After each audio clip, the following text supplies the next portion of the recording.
Hello, CCR scholars.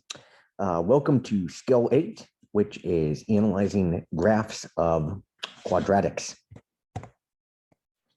So what we're going to kind of start with today is just looking at a quadratic type of situation and looking at the key features of a graph of a parabola. So this is an example of an application problem of quadratics. This is a profit maximization problem. So where this is kind of used in the real world is that people might be thinking about what is kind of that perfect unit of quantity of maybe some type of good to produce, to where the profit, which is the amount of money that we kind of earn or gain, is maximized. And oftentimes it actually does take kind of that parabolic shape, so to speak. So what we might kind of care about, of course, are things like the maximum point. So that's what I kind of circled right there.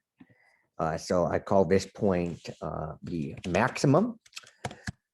If we have a parabola that is kind of downward or upward facing, we might have a minimum instead.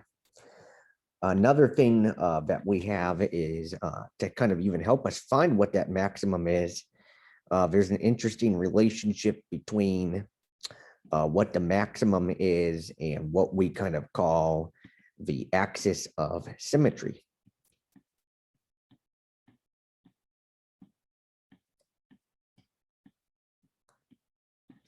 We might also care about, and we've kind of harped on this over and over again, the x-intercepts. So like down here, we might be thinking about what our x-intercepts, roots, and zeros are. And then sometimes we might think about our y-intercepts as well. So these are some key features of graphs that are kind of in that quadratic type of format. So what we're going to kind of be discussing in class are just some common features that we see of quadratics in general, and things that you could be asked to find, whether in an Algebra 2 course or the SAT. The first thing I'd say is kind of a biggie. So this is like the x-intercepts, the roots, and the zeros. And I think it's always important to see what it looks like with a picture, and then how to do it as well. So we are going to be taking each factor and setting it equal to 0. So we've kind of been doing that over and over again. Or if we provide you with a graph, it's just finding the x-intercepts on the graph. The next major thing, and this actually helps us find things like the maximums and minimums, is kind of thinking about that axis of symmetry. So this dotted line cuts the parabola exactly in half. So I'm just going to kind of make a note here that this line cuts the parabola in half. And it turns out that there is a concrete way, if you are provided with an equation, where you can get that exact axis of symmetry, and that is x equals to opposite of b over 2a.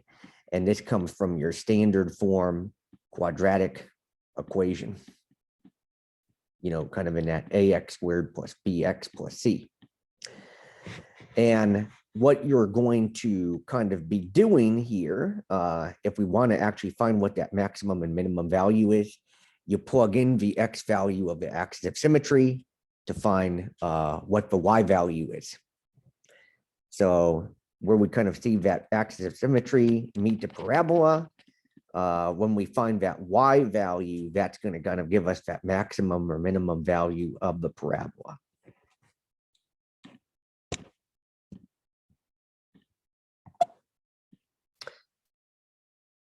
We might also care about what is the width and the direction of the parabola. So I kind of put some notes on the bottom of your filled in. These are absolute values. So if my absolute value is greater than 1, so this means that I have an A of maybe 2 or -2, that means I have a narrow parabola. So positive means that the parabola is kind of facing upward, and then a negative number would mean that the parabola is facing downward. And then the C value from our standard form is going to get us those y-intercepts. Or you can also find a y-intercept if you're given the equation by just plugging in the 0 for x. Let's kind of look at a few delta math problems. So example 1 here is just sort of a graphical analysis. So we might ask you to find the roots and the zeros, and we've already kind of done that like on our first mastery. So our roots and zeros can be either expressed in coordinate form or just kind of in the x coordinate. So we see that this occurs when x equals 3 and x equals 7. The axis of symmetry is where the parabola is exactly cut into half. And this is going to be at x equals to 5. And then the coordinate of the maximum and minimum, if we are given an equation, we want to kind of plug that in. But the coordinate is going to be 5, -4. And then the A value, we can definitely say that it is positive. And it's actually a parabola of standard width. So it is a +1 for the A value. And we can kind of see that it's the standard width because I only go up 1 when I go from the vertex. So that's why the A is equal to 1. All right. This one is asking us to look at a quadratic function and determine if it has a minimum or a maximum. One thing I can see right off the bat is that the shape of this graph is going to kind of resemble that of a frown. And we can see that we are looking for its maximum in that case. Now, to find out what that maximum is going to be, I like to take down my A, which is -3. My B is +3, and then my C is -3. And my axis of symmetry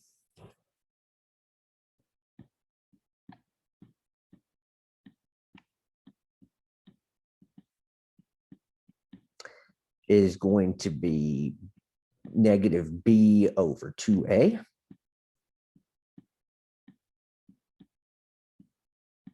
And it's an x coordinate.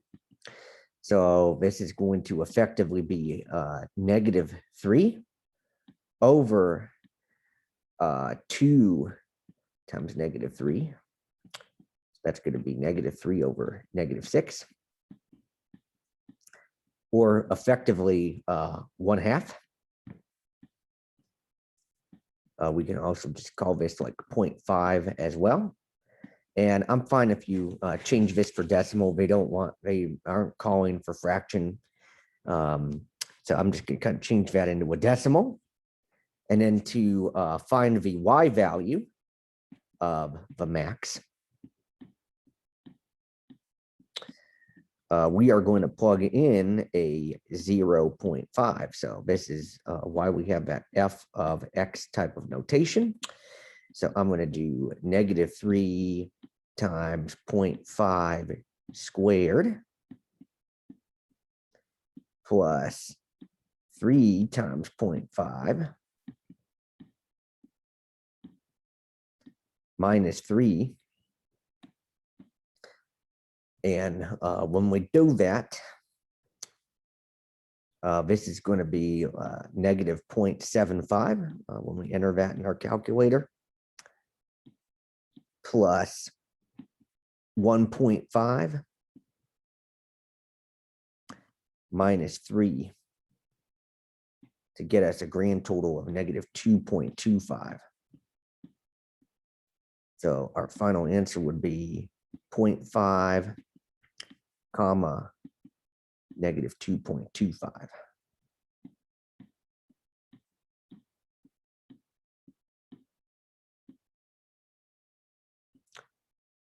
All right, and then the example before the U-try class is just kind of like putting all the analysis together. So I give you an empty graph and a template for the equation and a little checklist. So the first thing I'm going to ask you to do is to ask you to find the axis of symmetry. So to do that, we are just going to be doing the negative b over 2a. B is negative 6, a is 1.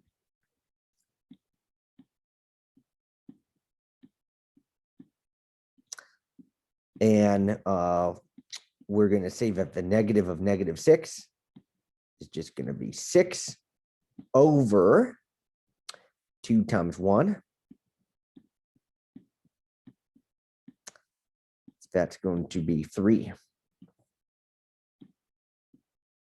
And that is a x coordinate. So I'm just going to go to where 3 is, and I'm going to make just kind of like that vertical line that's going on. And then we want to find that y value of the vertex. So we're going to actually plug in a 3.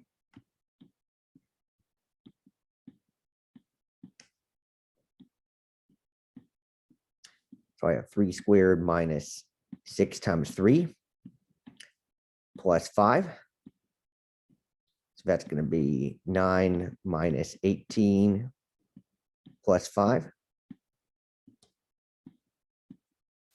So that's effectively going to be negative 4. I'm going to write this as 3 comma negative 4. We might also, so that's where our vertex is, and our parabola is going to kind of go upward.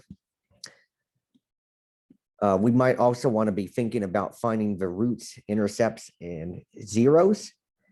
So if we are going to factor this, we do the x squared minus 6x plus 5 equals 0. So this is our roots and zeros. We'll just call them roots. And if we are to factor, and I'm just going to kind of save a little work and show you what we got after we factored. This is going to be x minus 5 times x minus 1 equals 0. And we take each factor and we set it equal to 0. So I have x minus 5 equals to 0. And x minus 1 equals to 0.